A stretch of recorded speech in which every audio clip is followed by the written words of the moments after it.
What about this project, assuming you learn from every project you work on, was one of your biggest takeaways or something you learned from the experience? That's a great question. That is a great question. What I learned... No, seriously, it's really interesting. Yeah, it's just him speaking to you.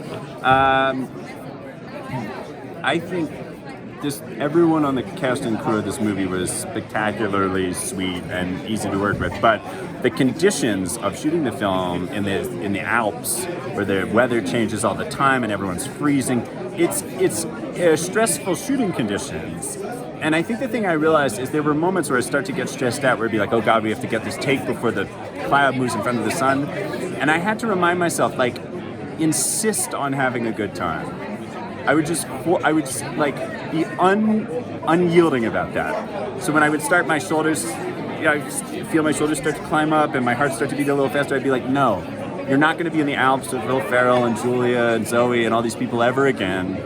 And so enjoy it. And that, I think, actually makes you looser and better in the scenes too, hopefully, although I guess you'll be the judge. And in life, hopefully. Yeah, I think that's true. Is that something, an attitude you've had to develop now that you seem to have a constant slew of projects and you're maybe, is it some of the original passion sometimes getting stifled by how much work you have to do?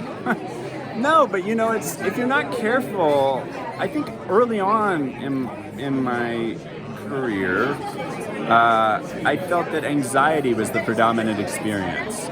I was anxious about, okay, am I going to do a good job? Am I meeting the expectations? Am I doing too much, too little, whatever? And over time, I started to realize, like, these things come and go very quickly.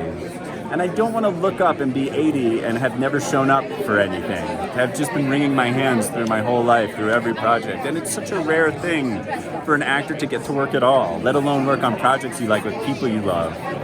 So to not show up for that and savor it, I think is a sin. And it's not a sin I want to continue to commit. So I think this movie was a nice first step towards, not first step, maybe like fifth step towards not ignoring the blessings of these jobs. Yeah. In that context, what would be your golden nugget of advice to young emerging artists and storytellers? Well, my advice to young storytellers and artists and stuff is to find a community. I think the act of creating anything is sort of intrinsically lonely, and so you need your squad, and you need people to pick you up when you feel shabby and to bounce ideas off of and get pragmatic advice from. So I would say find your tribe.